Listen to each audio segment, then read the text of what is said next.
Hi, I want to talk about the Deutsche situation. So, is this really a crisis? This is my question, and I'm being totally serious about this. In doing some research last night on the Deutsche Bank situation, first of all, just to fill in everybody, I'm sure everybody knows what's going on, but for those of you who might not be up to speed on this, Deutsche Bank, Germany's largest bank, um, now kind of teetering on the brink of collapse. Its stock is at an all time record low. It has lost a tremendous amount of market capitalization. It was hit with an enormous fine from the U.S. Justice Department because of mortgage scams.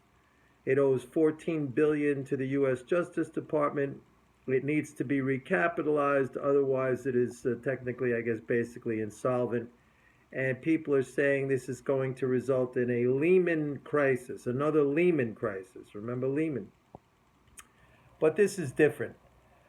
First of all, in terms of Deutsche's stock price and its market capitalization, it only has a 15 billion market capitalization now, so loss to shareholders, relatively speaking, is tiny in terms of the big picture. You know, when you're talking about stock markets, 15 billion market cap, I mean, that's nothing. That's a small company.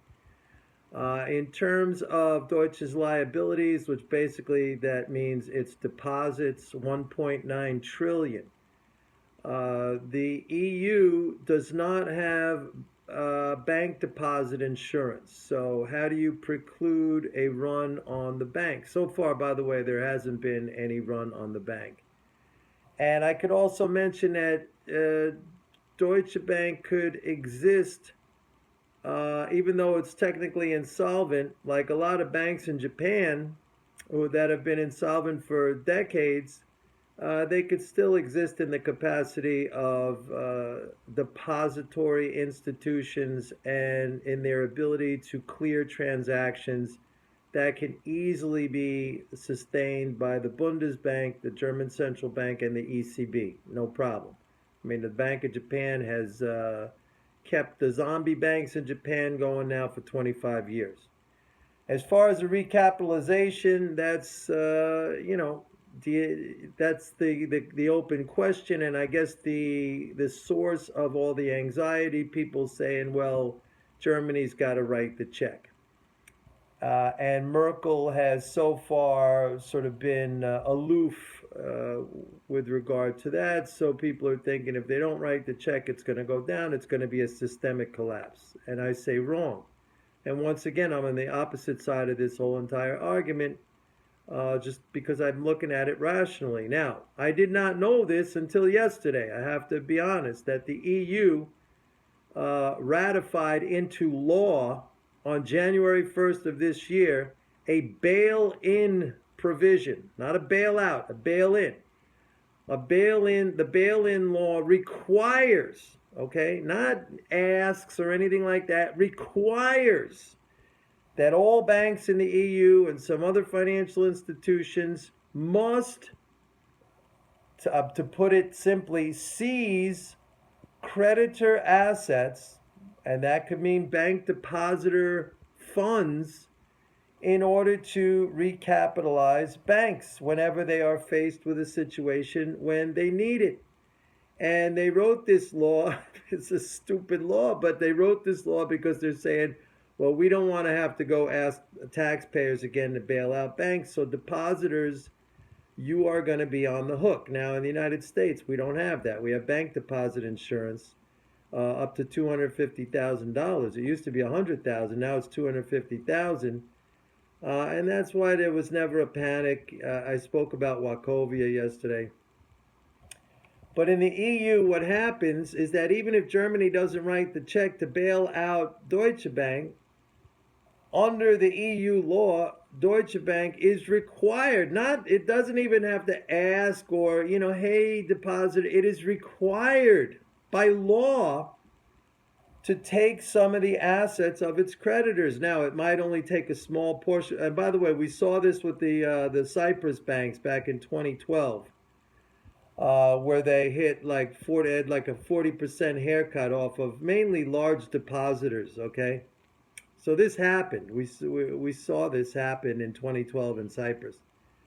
So let's just talk about the 14 billion that Deutsche Bank owes to the U.S. Justice Department. That on 1.9 trillion of deposits, that's about 0.7%.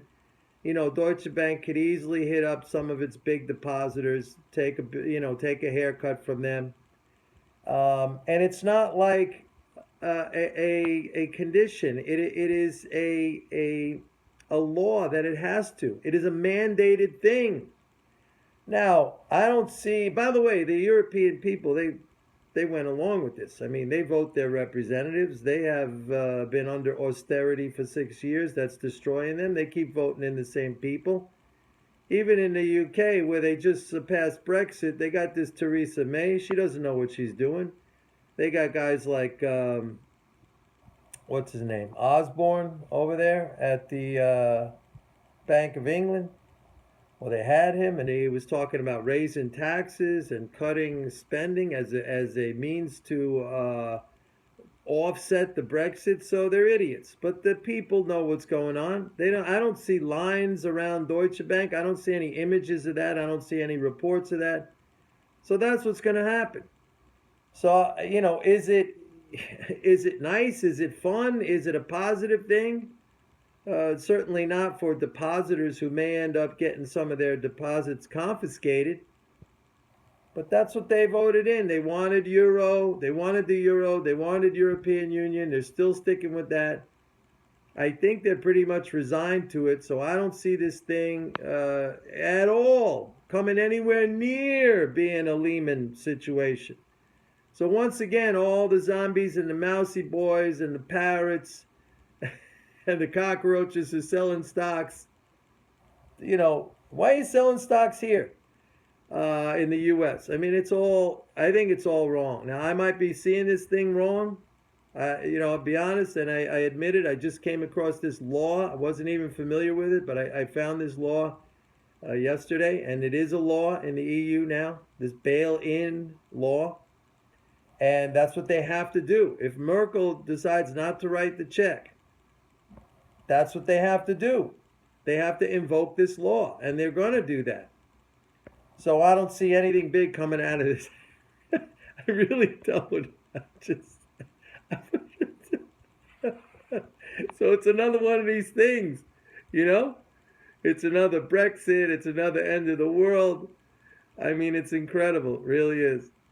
All right, that's my first video for today. I got more. Believe me, there's more coming. Bye.